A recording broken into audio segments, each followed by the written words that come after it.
எதுக்காக அந்த ஸ்கூல்ல தான் சேர்க்கணும்னு பிடிவாதம் பிடிக்கிற மீரா? அதுதான் நல்ல ஸ்கூல்.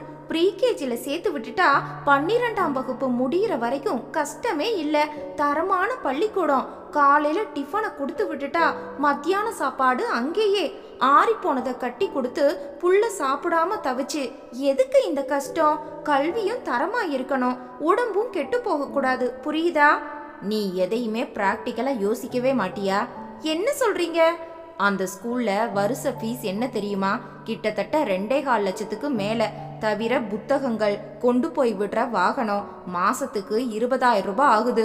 ஆமாங்க, பையன் வாழ்க்கையில பெரிய இடத்துக்கு வரணும்னு நினைச்சா அதுக்கு இப்பவே விதை போடணும். கார்ப்பரேஷன் பள்ளிக்கூடத்துல படிச்சு கூட பெரிய மேதைகள் உருவானதுண்டு. சரிங்க, அடுத்தபடியா மரத்தடி, மண்டபம், விளக்கு கம்பம்னு தொடங்குவீங்க. நான் இல்லைன்னு சொல்லல. நம்ம புள்ளைக்கு அந்த தலையெழுத்து இல்லையே. நீ குடும்பத்தை நடத்துறியா? அதோட கஷ்டங்களை புரிஞ்சுக்கவே மாட்டியா?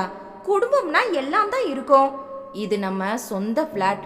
மாசத்தவணை 40,000 ரூபாய் கட்டுறோம். வெளியில வாங்கின லோனுக்காக 10,000 ரூபாய் போகுது. குடும்ப செலவு மாசம் 30,000. தவிர போக்குவரத்து, பெட்ரோல் வகையில 10,000. நீ சேர்ந்திருக்கிற சீட்டுகளுக்கு 5,000. இப்ப பையன் படிப்புக்கு மாசம் 20,000. கணக்கு போடு. 1,15,000 ரூபாய் ஆகுது. டாக்ஸ் போக எனக்கு கைக்கு என்ன வருது தெரியுமா? 1,20. 5,000 ரூபாய் மீந்தது. அதுவே ஒரு மாசம் அதிக செலவானா கைய கடிக்கும். கடன் வாங்கணும். மருத்துவ செலவை இதுல சேர்க்கவே இல்லை. அத வரும்போது பாத்துக்கலாம். தவிர அப்பா அம்மா வயசானவங்க இருக்காங்க. அவங்க உங்க தம்பி வீட்டுல தானே இருக்காங்க. தம்பி கிட்ட இருந்துட்டா எனக்கு பொறுப்பே இல்லையா? அவங்களுக்கு மாசந்தோறும் நாம தரலனாலும் ஒரு ஆத்திர அவசரம்னா பிள்ளைன்னு ஏதாவது செய்ய வேண்டாமா? எதுக்கு? உங்க அப்பாவுக்கு மாசம் 20,000 ரூபாய் பென்ஷன் வருது. தவிர டெபாசிட் வட்டி 10 ரூபாய் வரும். ஆக 30. உங்க தம்பிக்கு உங்க அப்பா 10 ரூபாய் கொடுத்தாலும் மிச்சம் 20 இருக்கே. மத்தவங்க கணக்குகளை பார்க்காத மீரா, அது தப்பு. இப்ப என்ன சொல்ல வரீங்க? பையனை கண்டிப்பா அந்த பள்ளிக்கூடத்துல தான் சேர்க்கணும். இந்த ஏரியால எல்லா பிள்ளைங்களும் அங்கதான் படிக்குது. எதிர் வீட்டு அம்சாவோட 2 பிள்ளைங்களும் அங்க படிக்குது. அம்சாவோட புருஷன் பெரிய பிசினஸ்மேன். அவன் மனைவியும் உழைக்கிறாங்க. நம்ம காலனில பல பெண்கள் வேலைக்கு போறாங்க. நீ படிச்சுட்டு வீட்டுல தானே இருக்க. நினைச்சேன் சுத்தி சுத்தி நீங்க இங்கதான் வருவீங்கன்னு எனக்கு தெரியும். மீரா, நீ கிராஜுவேட், உத்தியோகத்துக்கு போன பெண், கை நிறைய சம்பாதிச்சவ. இப்ப வீட்டுல உட்கார்ந்துருக்க. வசந்த் குரலில் ஆதங்கம். என்ன பேசுறீங்க? எனக்கு மட்டும் வீட்டுல இருக்க ஆசையா? என் சூழ்நிலை அப்படி. என்ன சூழ்நிலை? யாரும் கல்யாணம் செஞ்சுக்கலையா? புள்ள பெத்துக்கலையா? உத்தியோகத்துக்கு போகலையா? இத நான் ஒப்புக்க மாட்டேன். நிறுத்துங்க. அந்த மாதிரி உள்ள பெண்களுக்கு மத்தவங்க ஒத்துழைப்பு இருக்கு. நான் கல்யாணமாகி 1 வருஷம் வேலைக்கு போகலையா? அந்த நேரம் எல்லா வேலைகளையும் செஞ்சுக்கிட்டு ஆபீஸுக்கும் போகலையா? உங்க அம்மா துரும்ப கிள்ளி போட்டாங்களா? அவங்கள குறை சொல்லாத. அவங்க வந்து நம்ம கூட 1 மாசம் இருந்தா உனக்கு பிடிக்காது. அப்படி சொல்லாதீங்க. 4 பிள்ளைங்க உங்க அம்மாவுக்கு. 2 பையன் 2 பொண்ணுங்க. எங்கேயாவது நிலையா உங்க அம்மா ஒரு இடத்துல இருக்காங்களா? அத்தையும் மாமாவும் வீடு வீடா எதுக்கு அலையணும்? உளராத. அவங்க பெத்த 4 பேரும் அவங்களுக்கு சமம்தான். இருக்கலாம். யாருக்கு எப்ப தேவையோ அப்ப அங்க இருக்க மாட்டாங்க. இதனால யாரோட நெருக்கமும் இல்லாம போச்சு. அவங்க இப்படி இருந்தா எந்த பிள்ளை பொறுப்பை ஏத்துப்பாங்க? நீ பெரியவங்களை குறை சொல்றத விட்டுட்டு நம்ம பிரச்சனைக்கு வந்து சேரு. இது நம்ம பிரச்சனை தான். நான் உண்டான நேரத்துல எனக்கு அவங்க பக்கபலமா இருந்தாங்களா? அந்த நேரத்துல பொண்ணுங்க வீட்டுக்கு அலப்பாஞ்சாங்க. நான் எத்தனை கஷ்டப்பட்டேன்னு உங்களுக்கு தெரியாதா? அவன் பேசவில்லை. நான் நார்மல் கேஸா இருந்தா தேவல. கொஞ்சம் சிக்கலான கேஸ். டாக்டர் எச்சரிக்கை பண்ணுனாங்க. பெட் ரெஸ்ட் எடுக்க சொன்னாங்க. எடுத்தியே? எப்படி? எங்க அம்மா வந்தாங்க. முழுக்க முழுக்க என்ன பராமரிச்சாங்க. அத நான் மறுக்கல. ஆனா நம்ம பொழப்ப கெடுத்ததே உங்க அம்மா தான். நிறுத்துங்க வசந்த். எங்க அம்மாவை தப்பா பேசாதீங்க. ஆபீஸ் உனக்கு ரொம்ப தூரம் இல்ல. அதுவும் தினமும் நான் கொண்டு போய் விட்டு கூட்டிட்டு வருவேன். அப்படி இருந்து உங்க அம்மா உன்னை போக விடலையே. டாக்டர் அனுமதிக்கல. டாக்டர் அப்படித்தான் சொல்லுவாங்க. அவங்க சொல்ற எல்லாத்தையும் கேட்க முடியுமா? சரி, சம்பளம் இல்லாத லீவு, பிரசவ லீவுன்னு கிட்டத்தட்ட 1 வருஷம் நீ லீவ் எடுத்த. அப்புறமும் உங்க ஆபீஸ்ல உன்னை அனுமதிச்சாங்களே. நிஜம்தான். குழந்தைய யாரு பாத்துக்கிறது? குழப்பத்தை உண்டாக்குன உங்க அம்மா பாத்துக்கிட்டாங்களா? அவங்களுக்கும் குடும்பம் இருக்கே. கல்யாணமாகாத ஒரு தங்கச்சி எனக்கு இருக்கா. தம்பி படிக்கிறான். அப்பா வேலையில இருக்கார். விட்டுட்டு எப்படி வர முடியும்? உன்னோட கர்ப்ப காலத்துல இவங்க எல்லாரையும் விட்டுட்டு உங்க அம்மா உன் கூட இருக்கலையா? விடுங்க. சரி, அப்ப எங்க அம்மா இருந்தாங்க, இப்போ உங்க அம்மா இருக்கலாம் இல்லையா? உனக்கு தான் பிடிக்கலையே. இப்ப என்ன உங்க பிரச்சனை? இத பாருங்க, 100க்கு 90 அம்மாக்களும் அப்பாக்களும் பெண்கள்னா தாங்கி பிடிக்கிறாங்க. மருமகள் உழைக்கணும், மகள் சொகுசா இருக்கணும்னு ஒரு பட்சமா நினைக்கிறாங்க. பிள்ளைய விட மாப்பிள்ளை உசத்தி. எத்தனை ஜென்மங்கள் எடுத்தாலும் பெரியவங்க இந்த குசும்ப மாத்திக்க மாட்டாங்க. சரி விடு, இது நம்ம குடும்பம். செலவு கட்டுக்கு அடங்கல, சமாளிக்க முடியாத ஒரு சூழ்நிலை வந்துட்டே இருக்கு. மற்றவங்கள கடந்த காலத்தை விமர்சனம் பண்ற காரணமா எந்த ஒரு தீர்வும் கிடைக்க போறதில்ல. இனி நடக்க போறத பத்தி பேசுவோம். சொல்லுங்க. எந்த ஒரு தேவைகளையும் குறைச்சிக்க மாட்டோம்னு இருந்தா வரவ கூட்டணும். எப்படி? கஷ்டமே இல்ல. நீ படிச்சவ, உத்தியோக அனுபவமும் இருக்கு. இப்ப அப்ளை பண்ணுனா கூட உனக்கு கிடைக்கும். பழைய கம்பெனில கூட வாய்ப்பு இருக்கு. குறைஞ்சபட்சம் 40,000 கைக்கு வரும். நமக்கு அது போதும். என்ன பேசுறீங்க? குழந்தைய எங்க விடுறது? இரு பேசலாம். ஒண்ணு, எங்க அம்மா அப்பா நிரந்தரமா இங்க வந்து இருக்கணும். வரமாட்டாங்க. ஒரே இடத்துல அவங்களால பொருந்தி இருக்க முடியாது. கேட்டு பார்க்கலாமே. நீங்க கேளுங்க. ஆனா பல பிரச்சனைகள் வரும். இந்த வீட்ல எனக்குள்ள சுதந்திரம் போகும். ஏன், உன்னை அவங்க என்ன செஞ்சாங்க? அதெல்லாம் உங்களுக்கு புரியாது. கிச்சன் பாலிடிக்ஸ் நிறைய இருக்கு. என்ன சொல்ல வர? அவங்க நிரந்தரமா இங்க இருக்கிறது சரிப்பட்டு வரும்னு எனக்கு தோணல. ஏன்? தொடக்கம் முதலே ஆரம்பிச்சு கடைசி வரைக்கும் அது தொடர்ந்தா கதை வேற. தனி குடித்தன ருசி கண்ட பிறகு கூட்டு குடித்தனம் சரிப்படாது. டச்சு விட்டு போனா மறுபடியும் சேர்ந்து வாழ முடியாது. இத நீ விரும்பலனா உங்க அம்மா தான் வந்து இருக்கணும். அதுக்கு வாய்ப்பே இல்ல. குடும்பத்தை விட்டுட்டு அம்மாவால வர முடியாது. அப்படின்னா இந்த ஜென்மத்துல நீ வேலைக்கே போக முடியாது. நான் என்ன செய்வேன்? என் சூழ்நிலை அப்படி. சரி, நீ எதுக்கும் இணங்கி வரமாட்ட. பற்றாக்குறை வந்தா என்ன கேட்க கூடாது. ஐடி இண்டஸ்ட்ரி இப்ப சரியில்லை. அடுத்த கட்ட பதவி உயர்வோ சம்பள உயர்வோ கம்பெனில எதிர்பார்க்க முடியாது. இருக்கிறவங்கள துரத்தி விடாம இருந்தா சரி. ஏன் இப்படி பேசுறீங்க? ஒன்னு, பட்ஜெட் போட்டு செலவை குறைச்சு கட்டுக்குள்ள வாழ்ற சாதுரியம் வேணும். இல்லைன்னா பெரியவங்களை சகிச்சுக்கிட்டு அனுசரிச்சு வாழ்ற மனப்பக்குவமாவது வேணும். ரெண்டுமே இல்லைனா பட்டு தான் ஆகணும். அவஸ்தை அதிகமாகும் போது நீயே ஒரு முடிவுக்கு வருவ. வசந்த் கடுப்புடன் உள்ளே போய்விட்டான். மீரா கடுப்பானாள். எப்பவுமே மனுஷனா பிறந்தா தன்னம்பிக்கை வேணும். அதை ஊட்டி பெத்தவங்க வளர்க்கலைனா வந்தவ தான் அவஸ்தைப்படணும். தம்பி வேணுவிடம்தான் அப்பா பரசுராமனும் அம்மா கல்யாணியும் இருந்தார்கள். வேணு மனைவி கீதா பொறுமையான பெண், சண்டை போட மாட்டாள். பள்ளிக்கூடத்தில் அவள் டீச்சர். வேணுவுக்கு மத்திய அரசாங்க உத்தியோகம். கீதா எல்லா வேலைகளையும் செய்துவிட்டு போவாள். பெரியவர்களிடம் அனுசரணையாக இருப்பாள். ஒரே பெண் குழந்தை, 4 வயது. மீராவுக்கு முன்பே பிறந்து விட்டது. உள்ளூர் பள்ளிக்கூடம். கீதாவுக்கு பேராசை இல்லை. உள்ளதை கொண்டு சிறப்பாக வாழ வேண்டும் என்ற மனநிலை கொண்ட பெண். எப்போதும் எங்களிடமே இருங்கள் என்று மாமா அத்தையிடம் சொல்லும் பெண். அவர்களுக்கும் கீதாவை பிடிக்கும். இல்லம்மா, நாங்க பெத்த பிள்ளைகள் பெண்கள் 4 பேரும் தனி குடுத்தனம்தான் இருக்கீங்க. ஒரே இடத்துல நாங்க எதுக்கு பாரமா இருக்கணும்? எங்க செலவுக்கு பணத்தை கொடுத்துட்டு வருஷம் முழுக்க சுத்தி வர்றோம். எங்களுக்குன்னு சொந்த வீடு இல்ல. ஒரு வகையில இது நாடோடி வாழ்க்கை தான். இதுல எங்களுக்கு மனக்குறை இல்ல. 2ல 1 பிரியிற காலம் வந்தா யோசிக்கலாம். அப்பா குறுக்கிட்டார். அப்பவும் உடம்புல தெம்பு இருந்தா அந்த ஒருத்தர் இதே முறைய கையாளலாமே. பேக் செய்து கொண்டிருந்தார்கள். நாளைக்கு நாங்க புறப்படுறோம். எங்க அத்தை? வசந்த் கிட்டதான். ஏப்ரல் மே ஜூன் அவன்கிட்ட தானே இருப்போம். அம்மா, அண்ணன் சென்னையில இருக்கார். இந்த 3 மாசங்களும் சம்மர் கொளுத்தும். இந்த நேரத்துல ஊட்டில உள்ள தங்கச்சி சுஜி கிட்ட நீங்க போய் இருந்தா பிளசண்டா இருக்கும் இல்லையா? இருக்குண்டா தம்பி. ஆனா அந்த நேரம்தான் சுஜியோட மாமனார் மாமியாரும் வந்திருப்பாங்க. நாங்க போனா அவங்களுக்கு இடைஞ்சலா இருக்கும் இல்லையா? என்ன இடைஞ்சலத்தை? உங்களுக்கும் உங்க பொண்ணு கிட்ட உரிமை இல்லையா? இருக்கு கீதா. அந்த அம்மா துரும்ப கூட கிள்ளி போட மாட்டாங்க. இவ தனியா கஷ்டப்படுவா. நான் உதவிக்கு போவேன். அது அவங்களுக்கு பிடிக்காது. சுருக்குன்னு ஏதாவது பேசுவாங்க. பிரச்சனை வரும். எதுக்கு? அவங்க வராத சமயத்துல நாங்க போயிட்டா பிரச்சனை இல்லையே. விடு கீதா, அவங்களுக்கு எது வசதியோ அதன்படி செய்யட்டும். அவ சொல்லட்டுமே வேணும். அதுல என்ன தப்பு? தேவையில்லை. எல்லா நேரமும் நாம சொல்ற கருத்துக்கள் எல்லாருக்கும் பிடிக்கும்னு வராது. எதுக்கு? ஜாக்கிரதையா பேசிட்டு போறது நல்லது. வேணு நல்ல பிள்ளைதான். பெற்றவர்களை மரியாதையுடன் நடத்துவான். ஆனால் ஒட்ட மாட்டான். கருத்துக்களை சொல்ல மாட்டான். பிறர் சங்கதியில் அவன் தலையிடவே மாட்டான். அவன் விவகாரத்தில் யாரும் தலையிடுவது அவனுக்கு சுத்தமாக பிடிக்காது. மூத்தவன் வசந்த் இணக்கமாக இருப்பான். ஆனால் மீரா ஒட்ட மாட்டாள். சுயநலக்காரி. இங்கே நேரெதிர். வேணு விலகியே நிற்பான். கீதா பற்றும் பாசமுமாக இருப்பாள். பெற்றவர்கள் வந்தால் ஏன் வந்தீர்கள் என வேணு கேட்க மாட்டான். வராவிட்டாலும் ஏன் வரவில்லை என்றும் விசாரிக்க மாட்டான். பட்ஜெட் போட்டு குடும்பம் நடத்துபவன். அப்பா மாதந்தோறும் 10,000 தருவார். ஒரு நாள் தாமதமானால் கூட கூசாமல் கேட்டே வாங்கி விடுவான். அவர்கள் தொடர்பான அதிக செலவு ஏற்பட்டால் அதை அவர்களிடமே கறந்து விடுவான். இதை கீதா விரும்ப மாட்டாள். என்ன நீங்க இப்படி இருக்கீங்க? அவங்க உங்களை பெத்தவங்க, கணக்கு பார்க்கலாமா? அதுல தப்பே இல்ல கீதா. சென்டிமெண்ட் யாரையும் வாழ வைக்காது, அத புரிஞ்சுக்கோ. ரொம்பவும் முன்னெச்சரிக்கையான மனிதன். இது பல சமயம் பரசு கல்யாணியை பெருமளவு பாதித்ததுண்டு.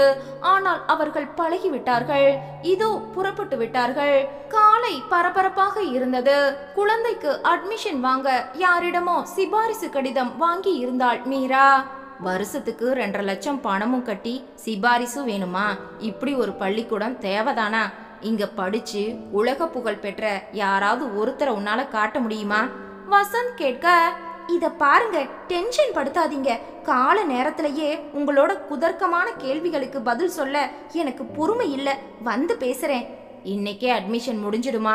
பேசி வச்சிருக்கேன். டோக்கன் 50,000 கட்ட கையில வச்சிருக்கேன். பதிவு பண்ணிட்டா மீதி பணத்தை அடுத்த வாரம் கட்டணும். ஏற்பாடு பண்ணிடுங்க. இந்த 50,000க்கு என்ன செஞ்ச? நம்ம பேங்க்ல ஒரு ஓடி மாதிரி வாங்கினேன். வட்டி அதிகம். பரவாயில்ல, இந்த நேரத்துல பணத்தை பார்க்க முடியாது. சரி, என்ன டிஃபன்? எதுவும் பண்ணல. வெளியில சாப்பிடுங்க. நானும் குழந்தையும் ஸ்கூல் கேண்டீன்ல சாப்பிடுவோம். அப்பா அம்மா வர்றாங்கப்பா. வரட்டும், அத்தை சமைச்சுப்பாங்க. பையனை தயார் செய்தால் பரபரப்பாக. அவள் புறப்படும் நேரம் வாசலில் ஆட்டோ வந்து நின்றது.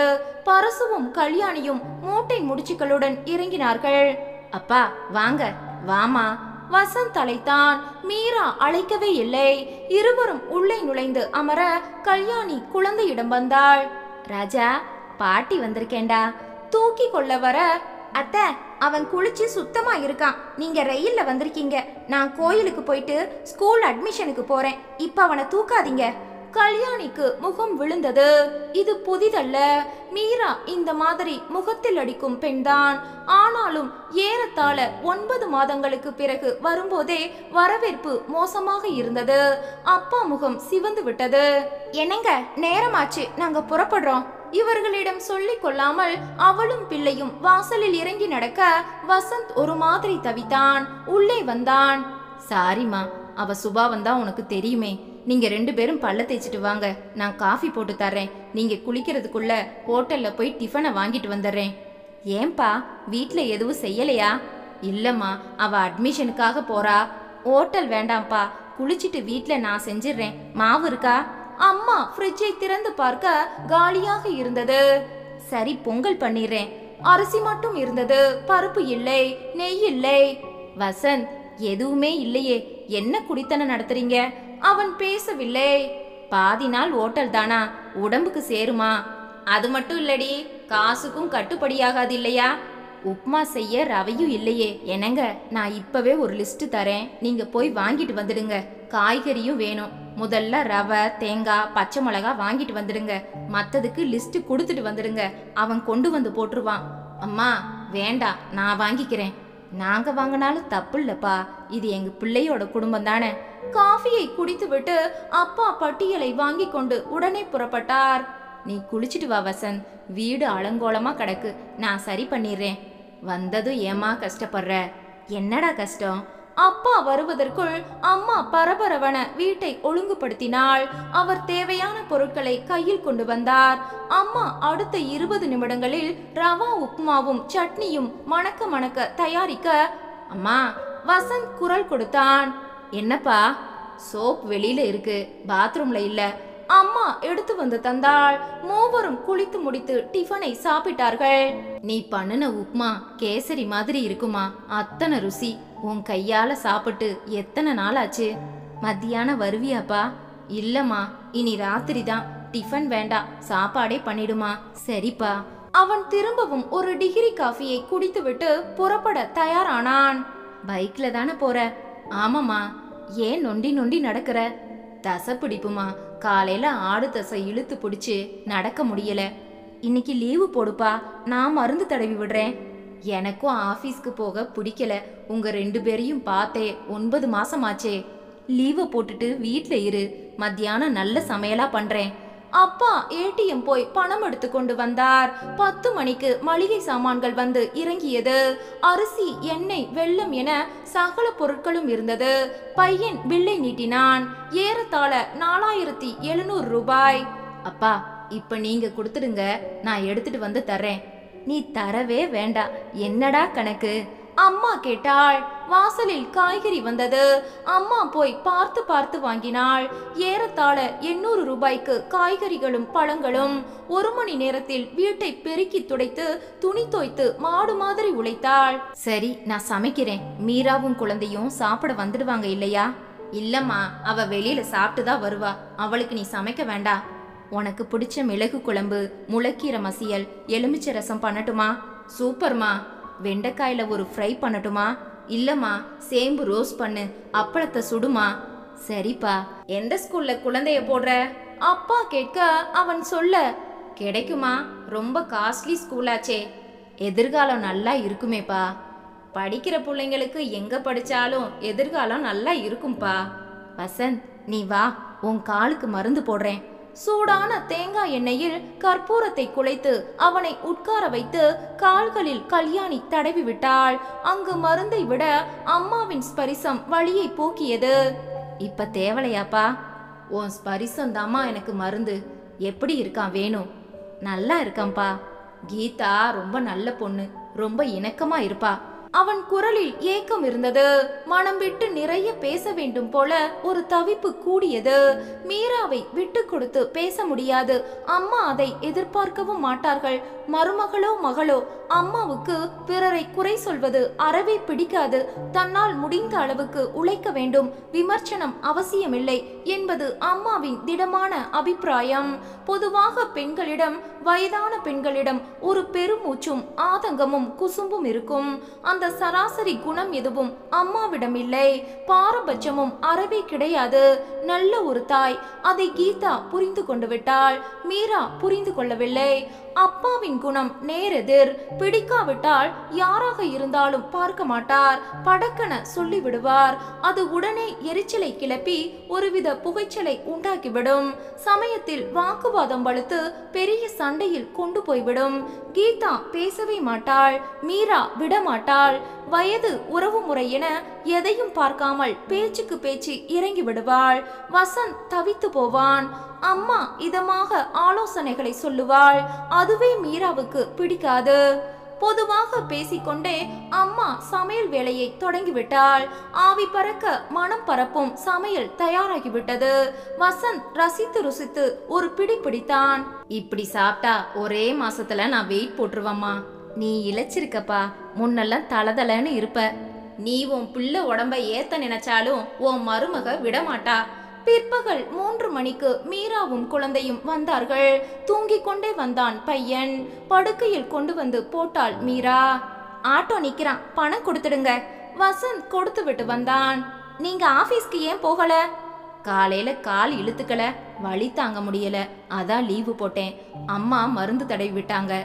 அமிர்தாஞ்சனா அப்பவே தடவி இருக்கலாம். இது ஒரு சாக்கா? இவங்க வந்ததும் லீவா? நாங்க போட சொல்லல, அவனாத்தான் போட்டான். அப்பா சொல்ல, நான் உங்களை சொல்லலையே மாமா. வசந்த், நீங்க லீவை வேஸ்ட் பண்றீங்க. இன்னைக்கு எதுக்கு லீவு? அப்புறமா ஒரு ஆத்திர அவசரத்துக்கு தேவைப்பட்டா சம்பளம் கட் ஆகும். அப்பா கடுப்பாகி விட்டார். நீ வீட்ல உட்காந்து பேசுவ, வெளியில போற அவனுக்கும் அலுப்பு சலிப்பு இருக்கலாம் இல்லையா? அவர் குடும்பம் தாங்குற ஆம்பளை மாமா, அலுப்பு சலிப்பு இருக்கவே கூடாது. அம்மாடி, குடும்பம் தாங்குற பொறுப்பு ஆம்பளைக்கு மட்டும் இல்ல, பொம்பளைக்கு உண்டு. இப்பெல்லாம் பெண்களும் ஆண்களுக்கு சரிசமமா உழைக்கிறாங்க. ஏன் நம்ம வீட்ல வேணு சம்சாரம் கீதா வேலைக்கு போகலையா? என் பொண்ணு சுஜி உத்தியோகம் பார்க்கலையா? அவங்கெல்லாம் வேலைக்கு போய் புருஷனுக்கு பக்கபலமா நிக்கலையா? என்னங்க இதெல்லாம் இப்ப எதுக்கு? பேசாம இருங்களேன். ஏண்டி ஏன் வாயை அடைக்கிற? அவ பேசினா நான் பதில் சொல்லக்கூடாதா? சரி விடு மீரா. குழந்தையோட அட்மிஷன் என்னாச்சு? ஏன் பேச்ச மாத்துறீங்க? வந்ததும் அந்த மருமகளை தூக்கி வச்சு எதுக்கு என்ன மட்டம் தட்டுறாங்க? உன்னை யாருமா மட்டம் தட்டுனது? ஒரு நாள் உன் புருஷன் லீவு போட்டதுக்கு கேள்வி கேட்டது நீதான். அதுக்கு அவர் பதில் சொல்லட்டுமாமா? நீங்க ஏன் குறுக்க வர்றீங்க? ஏன் பிள்ளைமா அவன், நான் பேசலாம்.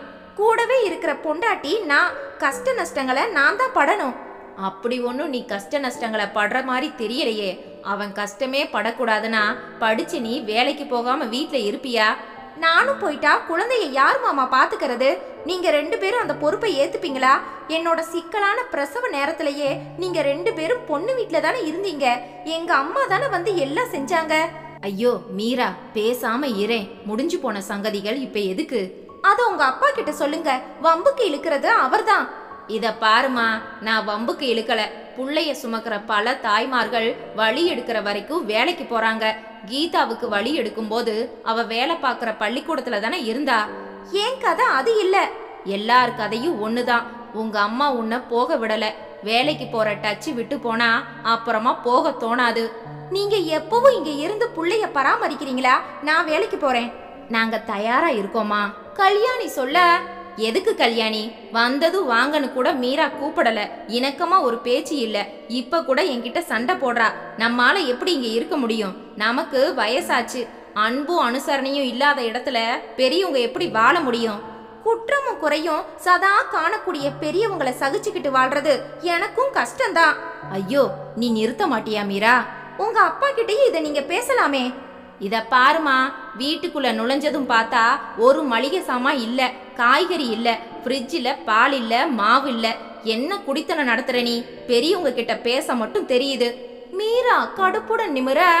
ஆமா மீரா, அப்பா தான் மளிகை சாமான்கள் வாங்கிட்டு வந்து கிட்டத்தட்ட 5000 ரூபாய் கொடுத்தார். 800 ரூபாய்க்கு காய்கறி, 6 பாக்கெட் பால், டிஃபன், சாப்பாடு எல்லாம் அம்மா செஞ்சுட்டாங்க. ஓ, அந்த தில்லுல தான் உங்க அப்பா இந்த பேச்சு பேசுறாரா? என்ன மீரா நீ இப்படி பேசுற? எதுக்கு 20 கிலோ அரிசி, 5 கிலோ சன்றா பெண்ணை எதுக்கு? கல்யாணி குறுக்கே வந்தாள். குழந்தையோட சேர்த்து 5 பேர் இருக்கோம். அட எங்களை விடுமா, இப்பதான் வந்தோம். உங்க 3 பேருக்கு வேண்டாமா? நான் மொத்தமா வாங்கி வைக்க மாட்டேன். அரிசி உடம்பு போடுதுன்னு நான் குறைச்சிட்டேன். எண்ணெயில எதையும் பொரிக்கிறது இல்ல. கொலஸ்ட்ரால், ரவை, மைதாவெல்லாம் ரொம்ப நாள் வச்சா பூத்து போகுது. எக்ஸ்பைரி டேட் பார்க்கணும். எதுக்கு உருளைக்கிழங்கு, தேங்காய் சேர்க்கறதே இல்லையே. சேம்பு வேண்டாம்னு டாக்டர் சொல்லி இருக்கார். பட்டியலிட தொடங்கி விட்டாள். பாத்தியா கல்யாணி, கைய விட்டு கிட்டத்தட்ட 6000 ரூபாய் செலவழிச்சிட்டு அதுல எத்தனை குற்றம் குறை காணறா பாத்தியா? உனக்கு கொழுப்பு, பணத்தையும் செலவழிச்சிட்டு பொல்லாப்பு. மாமா, நான் எதையும் வாங்கி போட சொல்லல. இதுல பாதிக்கு மேல நான் உபயோகப்படுத்தவே மாட்டேன். தூக்கி குப்பை தொட்டில கொட்டு கல்யாணி. வசந்த் ஆவேசமாகி விட்டான். இது ரொம்ப தப்பு மீரா. வீட்டுக்கு வந்த பெரியவங்க தன் கைப்பணத்தை செலவழிச்சு பொருட்களை வாங்கி ஒரு அக்கறையோட போட்டா நீ தாறுமாறா விமர்சனம் பண்றது சரியில்லை. எனக்கு குடும்பமே நடத்த தெரியலன்னு இவங்க விமர்சனம் பண்ணிட்டு பொருளை வாங்கி போட்டு எதுக்கு என்ன அவமானப்படுத்தணும்? உங்க அப்பா அம்மா வந்தது இப்ப 9 மாசமா இங்க நான் தானே குடித்தனம் பண்றேன். உங்களை குழந்தைய பட்டினியா போட்டேன். நாம வாழலையா? இந்த குடித்தனம் நடக்கலையா? அப்பா அருகில் வந்தார். கையெடுத்து கும்பிட்டார். சாரிம்மா, நாங்க இங்க வந்ததே தப்பு. வந்தாலும் வாயை மூடிட்டு இருந்திருக்கணும். வீட்டை எல்லா வகையிலையும் சீராக்க இவ பார்த்தாலே அதுதான் தப்பு. தப்புதான் மாமா. பெத்த பிள்ளைகளா இருந்தாலும் அவங்க குடித்தனம் பண்ணும்போது அவங்களுக்குன்னு ஒரு பாணி இருக்கும். நல்லதோ கெட்டதோ அத அவங்க பாத்துப்பாங்க. மத்தவங்க தலையிடாம நாகரிகமா ஒதுங்குனா பிரச்சனையே இல்ல. கல்யாணி நொந்து போனாள். அப்பா ஏதோ பேச வர அருகில் வந்த கல்யாணி அவர் கைகளை பிடித்து அழுத்தினாள். என்ன அடக்க பாக்குறியா கல்யாணி? ஆமாங்க, நீங்க அடங்கித்தான் ஆகணும். என்ன பேசுற? என்ன மன்னிச்சிடுங்க. இது உங்க வீடு இல்ல. உங்களுக்கு இங்க எதையும் விமர்சிக்க உரிமை இல்ல. நீங்க படிச்சவர், நல்ல உத்தியோகம் பார்த்தவர், உலக அனுபவம் உங்களுக்கு அதிகம். புரிஞ்சுக்கிட்டு நடங்க. இப்ப உள்ள வாங்க. ஏறத்தாழ அவரை இழுத்து கொண்டு அம்மா உள்ளே நடந்தாள். புறப்படு கல்யாணி. எங்க வேணு வீட்டுக்கே போயிடலாம். வந்து முழுசா ஒரு நாள் முடியல, இருக்க முடியாது இங்க. இன்னும் 3 மாசம் சமாளிக்கிறது ரொம்ப கஷ்டம். போயிடலாம். இருங்க, நாம உடனே புறப்பட்டு போனா வசந்த் நொந்து போவான். நிறுத்திடி. அவனுக்கு நாம வேணும்னு நினைச்சா அவளை பேச விடாம அடக்கணும். பேசுற வாய் மேல 4 மிதி மிதிக்கணும். செஞ்சானா அவளை பார்த்து நடுங்கிட்டு இருக்கிற இவனோட ஆதரவு நிச்சயமா நமக்குள்ள கல்யாணி.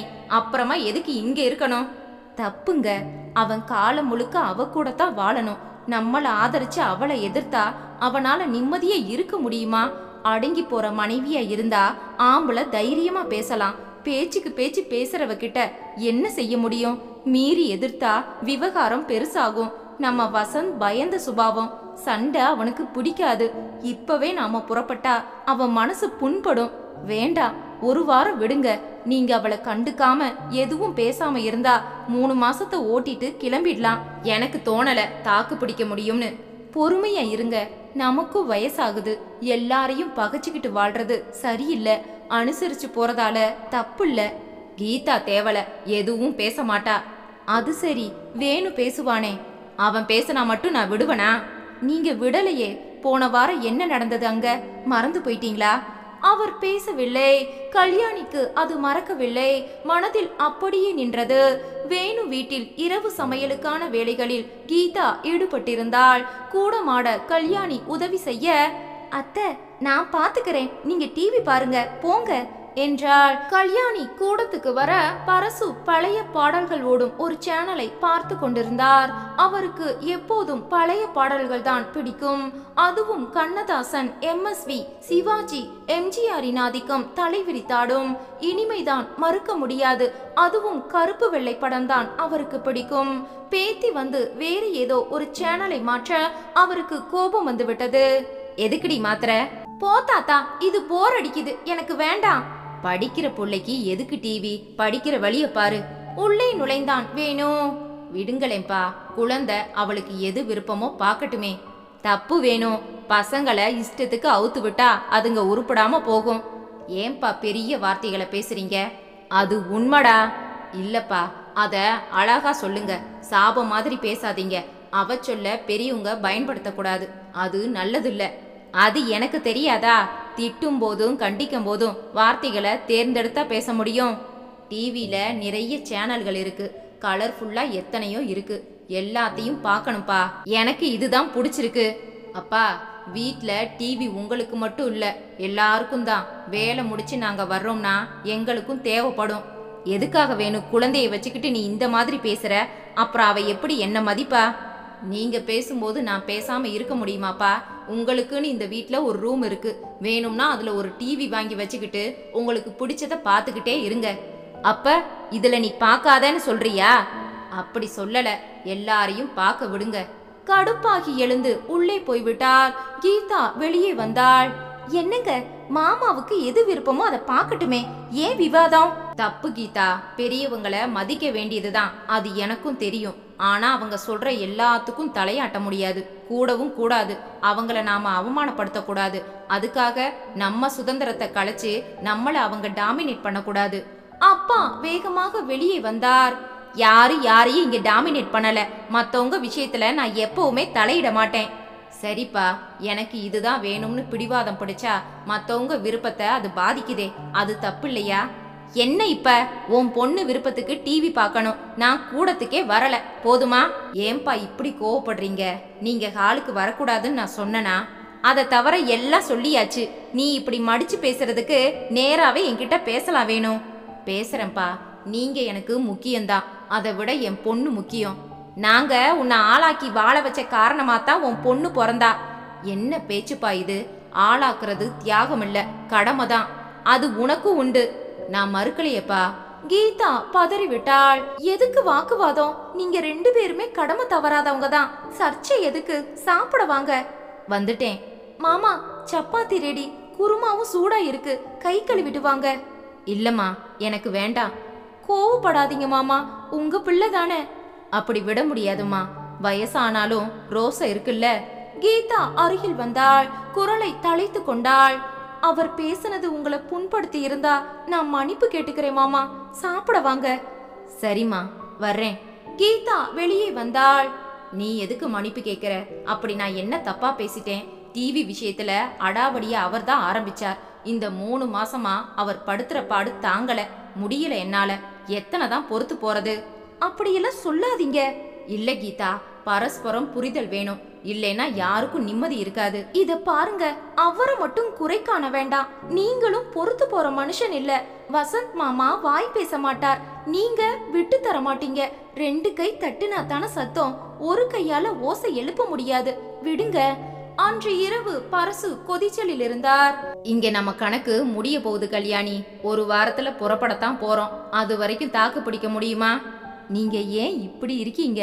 அவன் அப்படி என்ன தப்பா சொல்லிட்டான்? நீ எப்பவுமே உன் குழந்தைங்க பக்கம்தான். சத்தியமா அப்படி இல்லைங்க. நான் நியாயம் எந்த பக்கமோ அந்த பக்கம் இருப்பேன். அப்படின்னா என் பக்கம் நியாயமே இல்லைன்னு சொல்றியா? எப்பவும் அப்படி இல்ல, சில சமயம் நியாயம் தவறுது. சரி விடு, நான் பேசினா நமக்குள்ள சண்டை வரும். அதை நான் விரும்பல. அடுத்த 3 நாட்கள் இயல்பாக ஓடியது. புறப்பட இன்னும் 2 நாட்களே இருந்தன. அத்தை, நீங்க 2 பேரும் போகணுமா? ஏமா? அத்தை, உங்களுக்கும் வயசாச்சு, மாமாவுக்கும் முடியல. இனி ஒரே இடத்துல இருந்துட்டா நல்லது இல்லையா? ஒரே டாக்டர், கிளைமேட் இதெல்லாம் இருந்தா பெரியவங்களுக்கு நல்லது இல்லையா? எனக்கும் உன்னை விட்டு போக விருப்பமே இல்லம்மா. உங்க மாமா சில கொள்கைகளை வச்சிருக்கார், நான் மறுக்க முடியுமாமா? நான் உங்க பிள்ளைகிட்ட பேசுறேன், அவர் சொன்னா மாமா கேட்பார். அவன் சொல்லுவானா கீதா? அன்று மாலை ஆபீஸ் முடிந்து வந்ததும் பேக் திறந்து வேணு 2 டிக்கெட்டுகளை எடுத்தான். அம்மா, நாளை மறுநாள் சென்னைக்கு போக உங்க 2 பேருக்கும் டிக்கெட். அம்மா முகம் மாறிவிட்டது. என்னங்க நீங்க? அவங்கள நான் போக வேண்டாம்னு தடுக்கிறேன், நீங்க டிக்கெட்டை வாங்கிட்டு வந்து நிக்கிறீங்க. அவன் போகட்டும்னு சொல்றான், உனக்கு புரியலையா கீதா? அப்பா சொல்ல கேன்சல் பண்ணலாமே மாமா. இல்லம்மா, எதையும் மாத்த வேண்டாம், நாங்க புறப்படுறோம். அப்பா, இந்த 2 டிக்கெட்டுக்கு 1800 ரூபாய் கொடுங்க. தரேன்பா. இப்ப கையில ரொக்கம் இல்ல, இப்பவே போய் ஏடிஎம்ல எடுத்துட்டு வரட்டுமா? உனக்கு நான் தர வேண்டியது பாக்கி ஏதாவது இருக்கா? இருக்குப்பா, எழுதி வச்சிருக்கேன். மருந்துகள் நிறைய நான் வாங்கி இருக்கேன். அம்மாவுக்கு கண்ணாடி மாத்தி இருக்கு. இப்படி வரிசையாக பட்டியல் போட்டு, நீங்க 10,000 தந்தாச்சு, 14,000 செலவாகி இருக்கு. நீங்க 4,000மும் இந்த டிக்கெட் பணமும் தரணும். சரிப்பா, கேபிள், ஒரு ஃபேன், லேபர் கூலின்னு நான் 3,100 ரூபாய் கொடுத்துருக்கேன். அந்த 4,000த்துல இதை கழிச்சு 9,000 வாங்கிக்கோ. கீதா உள்ளே வந்தாள். அத்தை, இவங்க 2 பேரும் இந்த அளவுக்கு கணக்கு பார்க்கணுமா? எனக்கும் பிடிக்கல தான் கீதா, இது அவங்க சுபாவம். உங்க மாமா ரொம்ப பார்க்க மாட்டார், ஆனா என் பிள்ளை காசு விஷயத்துல எப்பவுமே அப்படித்தானே. கஷ்டமா இருக்கு அத்தை. கீதா, பாசம் குறையாம இருக்கணும்னா பல விதங்கள்லயும் அனுசரிச்சு போகணும். இங்க அதுதான் இல்லையே. இரவு உணவு முடிந்து படுக்க போனார்கள். பாட்டி, ஊருக்கு போறியா? ஆமாண்டி செல்லம். போகாத பாட்டி, இங்கேயே இரு. நான் திரும்பவும் வர்றேன். பெரியப்பா வீட்ல ஒரு தம்பி பாப்பா இருக்கு இல்லையா, அவனையும் பார்க்க வேண்டாமா? பாட்டி, நான் உன் பக்கத்துல படுத்துக்கட்டுமா? சரிடா தங்கம். வேணு உள்ளே வந்தான். அதெல்லாம் வேண்டாம், என் கூட வா. இங்கேயே படுத்துக்கட்டுமேடா. இல்லம்மா, எப்பவும் எங்க கூட தான் இருக்கணும். இது என்ன புது பழக்கம்? ஒரு நாளைக்கு தானேப்பா. விடு கல்யாணி, அவங்க குழந்தை, நீ எதுக்கு தலையிடுற? தாத்தா பாட்டி நிரந்தரம் இல்லைன்னு மத்தவங்க நினைக்கும் போது நாமும் கட்டாயப்படுத்த கூடாது. பற்று பாசம் ரொம்ப வேண்டாம் கல்யாணி, புரிஞ்சுக்கோ. வேணு எதுவும் பேசாமல் பெண்ணை அழைத்து கொண்டு போனான். அப்பா கதவை சாத்தினார். இத பாரு கல்யாணி, புரிஞ்சுக்கோ. பணம் பாசம் எல்லாத்துக்கும் கணக்கு பாக்குறா உன் பிள்ளை. அதுக்கு அளவுகோலும் வச்சிருக்கான். நீ என்னதான் உருகுனாலும் அவன் சுபாவம் மாறாது. சரிங்க, இதையெல்லாம் பெருசா எடுத்துக்கணுமா? நாம விட்டு கொடுத்தாலும் அவங்க விட்டு தர தயாரா இல்ல. அப்புறம் நாம மட்டும் எதுக்கு இழக்கணும்? இத பாருங்க, இந்த 60 கடந்தே உங்களுக்கு இத்தனை கோபம் வருதுன்னா அவன் சின்ன வயசு தானே, கோபம் வராதா? உத்தியோகம், குடும்பம், வெளிவட்டாரம்னு எத்தனை டென்ஷன் இருக்கும். நிறுத்திடி, நானும் எல்லா டென்ஷன்களையும் கடந்துதான் வந்திருக்கேன். சரிங்க, காலம், நேரம், வயசு, தேவைகள் எல்லாம் மாறுதே. மாறட்டும். அப்பவும் இப்பவும் நாம அதே அப்பா அம்மா தானே. மாறிட்டமா கல்யாணி? கல்யாணி பேச முடியாமல் தவித்தாள். இதுதான் அங்கே நடந்தது. கீதா இவர்கள் இருக்க வேண்டும் என்று துடித்தாள். வேணு அதற்கு இடம் தரவில்லை. கணக்கு பார்க்க வேண்டியதுதான். ஆனால் அதை இதமாக நாசுக்காக வெளிப்படுத்தினால் நடப்பது வேறு. கடுமையாக சொல்லும்போது உடைந்து போகிறது. 3வது மாதத்தின் முடிவில் அங்கே மோதல். முதல் நாளே இங்கே விரிசல். அங்கே 2வது மகனுடன் மோதல். இங்கே மூத்த மருமகளுடன் உரசல். பரசுவும் உறங்காமல் புரண்டு புரண்டு படுத்தார். என்னங்க, தூக்க வரலையா? வயசாச்சு கல்யாணி, இனிமே உடம்பு எதுக்குமே ஒத்துழைக்காது. உறக்கம் பசி எல்லாமே விட்டுப்பட்டு போற காலம். அதெல்லாம் விடுபடவே கூடாது. ஆனா ஒன்னே ஒன்னு விடுபடணும். என்ன? கோபம். இப்பவும் உங்களுக்கு அது குறையல. படக்கன எழுந்து உட்கார்ந்தார். என் கோபத்துல என்ன தப்பு? எல்லாரும் அப்படித்தான் நினைக்கிறாங்க. நாம செய்யற எதுவுமே நமக்கு தப்பா தோணாதுங்க. ஆனா மத்தவங்க பார்வையில அதுல உள்ள தப்புகள் பெருசா தெரியும். வந்த உடனே பணத்தை செலவழிச்சு வீட்டுக்கு வேண்டியதை வாங்கி போட்டா அதுல 1000 குற்றம் குறைகளை கண்டா எப்படி கல்யாணி கோபப்படாம இருக்க முடியும்? இத பாருங்க, செஞ்சிட்டு சொல்லி காட்டுனா யாருக்குமே பிடிக்காது. நான் குத்தி காட்டல. இல்லைங்க, அவங்க குடும்பம் நடத்துற முறையே சரியில்லைன்னு சொன்னீங்களே, அதுதானே உண்மை. அவளுக்கும் ரோசை இருக்கு இல்லையா? பெத்தவங்க வந்ததும் ஒரு பிள்ளை லீவ் எடுத்தது தப்பா? விடுங்க, எல்லாத்தையும் அலசுனா நிம்மதி இருக்காது. இல்ல கல்யாணி, இங்க இருக்க முடியும்னு எனக்கு தோணல. வேணு பேக் பண்ணிட்டான். இங்கேயும் இருக்க முடியாது. சுஜி ஊட்டியில, அவங்க பெரியவங்க வந்தாச்சு. அப்புறம் பெங்களூர்ல நம்ம கடைசி மகள் இந்திரா இருக்காளே, அங்க போகலாமே. அவசரப்படாதீங்க. அங்கேயும் நமக்கு பட்டு மெத்த விரிச்சு அழைக்கல. அங்குள்ள பிரச்சனைகளும் உங்களுக்கு தெரியும். இப்ப தூங்குங்க, காலையில பாத்துக்கலாம்.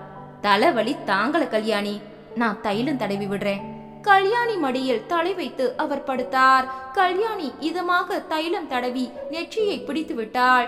அவரது கேசத்தை வருடி கொடுத்தாள். இத பாருங்க, உங்க உழைப்புக்கு ஒரு குறையும் இல்ல. பிள்ளைங்க 4 பேரையும் நல்ல விதமா ஆளாக்கி ஒரு குறை கூட இல்லாம தனி ஒரு மனுஷனா நின்னு அவங்க கால்ல நிக்க வச்சாச்சு. இது ஒரு சாதனை தான். இல்ல கல்யாணி, இது என்னோட தனிப்பட்ட சாதனையே இல்ல. நீதான் எல்லாத்துக்கும் காரணம். என் கோபதாபங்களை பொறுத்துக்கிட்டு நான் எப்ப எதை விரும்புறேனோ அதை தந்து எல்லா நேரமும் சகிப்புத்தன்மையோட எனக்காகவே வாழ்ந்தவனி. உன் பொறுமை, புத்தி, சாதுரியம், தியாகம் இதெல்லாம் இல்லைனா நான் எதையும் சாதிச்சிருக்கவே முடியாது.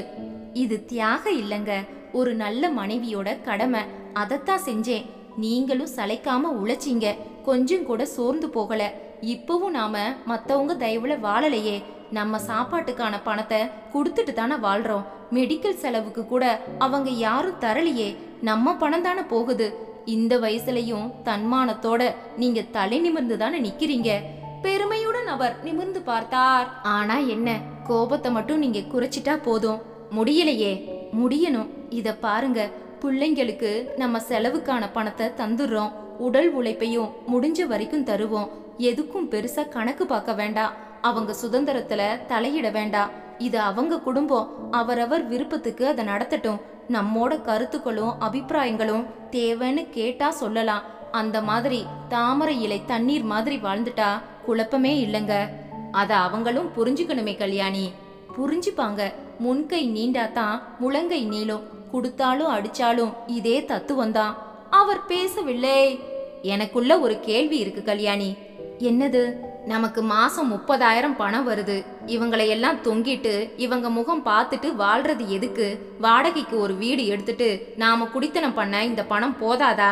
சிங்கிள் பெட்ரூம் வீடு எடுத்தா 8,000 அதிகபட்ச வாடகை. மீதி பணத்துல சிக்கனமா குடித்தனம் நடத்த முடியாத கல்யாணி? எதுக்கு? பொண்ணுங்க தனி குடித்தனம் இருந்தாலும் நாம மாப்பிள்ளைங்க முகம் பார்க்கணும். பிள்ளைங்கன்னா மருமகளுக்கு அனுசரிச்சு போகணும். நம்ம குடும்பம்னா எந்த அவசியமும் இல்ல பாரு. சரிங்க, வீட்டுக்கு தேவையான எல்லா பொருட்களையும் வாங்கணும் இல்லையா? நிச்சயமா, அதுக்கும் பட்ஜெட் போட்டு வச்சிருக்கேன். கிட்டத்தட்ட 4-5 லட்சங்கள் ஆகும். நம்ம சேமிப்புல பணம் இருக்கு. வீட்டுக்கு 10 மாசம் முன்பணம் தரணும். ஓ, நீங்க முடிவே பண்ணியாச்சா? இல்ல கல்யாணி, உன்னை கேட்காம நான் எந்த ஒரு முடிவையும் எடுக்க மாட்டேன். சரி, நீங்க சொல்லி முடிச்சிடுங்க. கல்யாணி, நமக்கு சொந்த வீடு கட்ட முடியல. 4 பிள்ளைங்களை ஆளாக்க வாழ்நாள்ல 3/4வாசி போயிடுச்சு. அதனால நமக்குன்னு எதுவும் வச்சுக்கல. ஆனா நம்ம குடித்தனம் நடத்தும் போது எல்லாம் நம்ம வீட்டுல இருந்தது. இப்ப நமக்குன்னு எதுவும் இல்லையே. ஆமாங்க, 4 குழந்தைங்களுக்கும் நம்ம கிட்ட உள்ள பொருட்களை பிரிச்சு கொடுத்துட்டோம். நமக்குன்னு ஒரு வீடு இல்லையே. நம்ம பொருட்களை எங்க வச்சுப்போம்? அதுதான் நாம பண்ண தப்பு. நமக்குன்னு எப்பவும் ஒரு வீடும் அமைப்பும் இருந்திருக்கணும். இப்ப அது இல்லாம போச்சு பாரு, அதான் கஷ்டம். இப்ப இந்த 3 வருஷங்கள்ல நிறைய பிரச்சனைகள் வந்தாச்சு. பிள்ளைகள் ஆதரவுல நாம இருக்கும்போது அவங்களோட நிஜமான சொரூபம் தெரியுது. அதனால மறுபடியும் ஒரு குடும்பம் அமைக்க வேண்டிய அவசியம் வந்திருக்கு. இப்ப கையில பணம் இருக்கும்போதே இதை அமைச்சுக்கணும் கல்யாணி. அது குறையக்கூடிய நிலை வந்தா கஷ்டம். விலைவாசி ஏறுது, வாடகை ஏறுது, பொருட்களோட விலையும் ஏறுது. அதனால இந்த முடிவை சீக்கிரம் எடுக்கணும். கல்யாணி பேசவில்லை. நீ ஏன் பதிலே பேசல? நான் சொன்னதுல உள்ள நியாயம் உனக்கு புரியலையா? அதற்கும் பதில் இல்லை. நீ பதில் சொல்ல மாட்ட. அவமானப்பட்டாலும் உனக்கு பிள்ளைங்க மேல உள்ள பிடிப்பு போகாது. இல்லைங்க, உங்களை தாண்டி எதுவுமே எனக்கு இல்லைங்க. அப்புறம் நம்ம கிட்ட பணம் இருக்கு, தனி வீடு பார்த்து குடித்தனம் நடத்த நம்மளால முடியும். எனக்கும் அது புரியுது. ஆனா இப்போ உங்க வயசு 63, எனக்கு 60. அதை நீங்க மறக்க கூடாது. என்ன பேசுற நீ?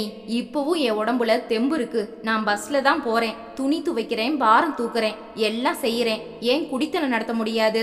உடைச்சு பேசணும்னா ஒரு வாரிசை உருவாக்குற சக்தி கூட இப்பவும் எனக்கு இருக்கு. ஐயோ போதுமே. மனைவி கிட்ட ஒரு புருஷன் எந்த நேரத்திலையும் எதையும் பேசலாம். அதுல எந்த விகாரமும் இல்ல, புரியுதா? இப்ப நான் பேசட்டுமா? சொல்லு. உங்ககிட்ட எல்லா தெம்பும் இருக்கு, நான் மறுக்கல. கூடவே சக்கரை, உப்பு, எண்ணெய்னு மளிகை கடையே உங்க உடம்புல இருக்கு, புரியுதா? வயசானதால அதெல்லாம் வந்திருக்கு. வயசாச்சுன்னு இப்போ ஒப்புக்கிறீங்களா? கண்டிப்பா, அதுல எனக்கு எந்த மறுப்பும் இல்ல. நோய் வந்துட்டா 4 வட்டத்துல தெம்பு குறையுங்க, படிப்படியா தளர்ச்சி வரும். முதுமையில இது எல்லாருக்கும் உள்ளது தானே, புரியுதா? இந்த நேரம் பிள்ளைங்களை விட்டு விலகி நாம ஒரு தனி குடித்தனம் அமைக்கிறது நல்லதா? நாம மாறி மாறி அவங்க கூட இருக்கும்போது அவங்களுக்கு ஒரு பொறுப்பும் கமிட்மெண்ட்டும் இருக்கும். இந்த மாதிரி விலகி நின்னா நம்மளை பத்தி அவங்க கவலைப்பட மாட்டாங்க. 1000 கோபதாபங்களும் ரோசமும் நமக்கு இருந்தாலும் பிள்ளைங்களை பகச்சிக்க முடியாதுங்க. வயசான காலத்துல 3வது மனுஷங்க நம்மளை தாங்கி பிடிக்க மாட்டாங்க. பெத்த பிள்ளைகள் தான் வேணும், புரியுதா? நீ அப்படியெல்லாம் சொல்லாத. இப்பவே நாம தெம்பா இருக்கும்போதே இந்த பேச்சு பேசுறாங்க. நாம தளர்ந்து போனா இவங்க தாங்கி பிடிப்பாங்கன்னு என்ன உத்தரவாதம்? நீங்க என்ன பேசுறீங்க? நம்பிக்கை தானே வாழ்க்கை. இல்லைன்னு நான் சொல்லல கல்யாணி. அதுக்கும் ஒரு எல்லை இருக்கு. நானும் நம்புவேன். எனக்கும் மனுஷங்க வேல்யூ என்னன்னு நிச்சயமா தெரியும். ஆனா இந்த 3 வருஷத்துல நடந்ததே வேற. என்ன?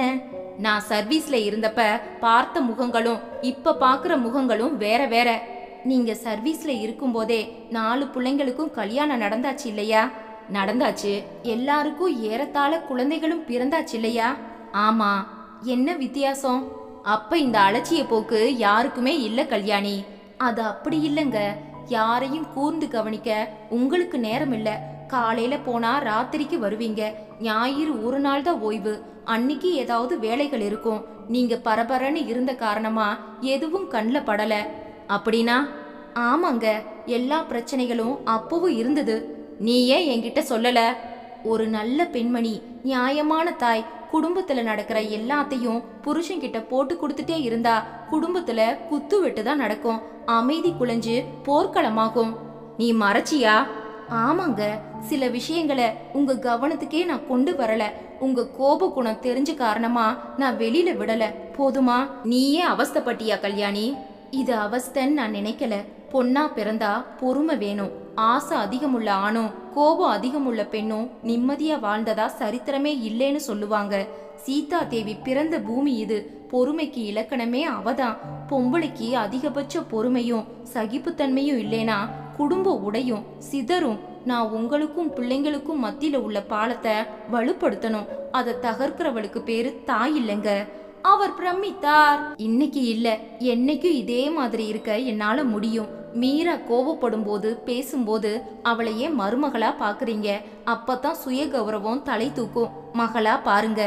இத பாரு, நம்ம மகள் சுஜி பேசினாலும் நான் தாங்கிக்க மாட்டேன். என் மகளை கை நீட்டி கூட அடிக்க முடியும். மருமகளை அடிக்க முடியுமா? கல்யாணி பேசவில்லை. சரி, நான் கோவத்தை குறைச்சிக்கிறேன், சகிப்புத்தன்மைய வளர்த்துக்கிறேன். ஆனா அதுக்கும் ஒரு லிமிட் இருக்கு கல்யாணி. இத பாருங்க, அது எனக்கும் தெரியும். அந்த எல்லை மீறும்போது நான் சும்மா இருக்க மாட்டேன், சரியா? எனக்கு தூக்கமே போயிடுச்சு கல்யாணி. என் மடியில தலை வச்சு அப்படியே படுங்க, தூக்கம் வரும். கல்யாணி முகத்தையே பார்த்து ரசித்தபடி மெல்ல உறங்கி போனார்.